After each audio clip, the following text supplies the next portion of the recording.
Salam. Bizə verilən sualda deməli inteqralı hesablamağımızı istəyir.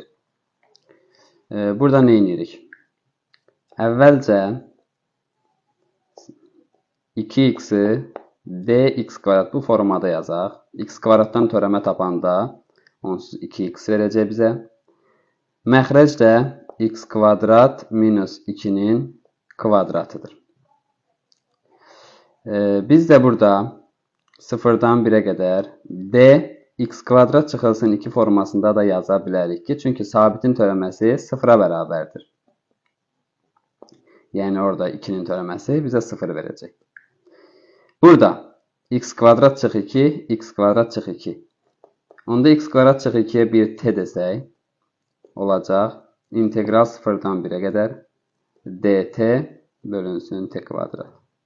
Və buradan da biz 1 bölü t kvadrat integralını hesablasaq, yəni 0-dan 1-ə qədər t üstü mənfi 2 dt.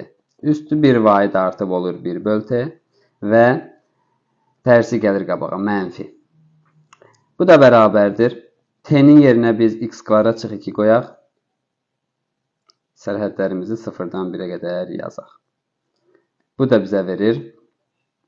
X-in yerinə 1 qoyanda cavab eləyir 1. X-in yerinə 0 qoyanda cavab eləyir 2-də 1. 1-dən də 2-də 1 çıxdıq. Bizə verir 2-də 1. Sağ olun, salamat qalın.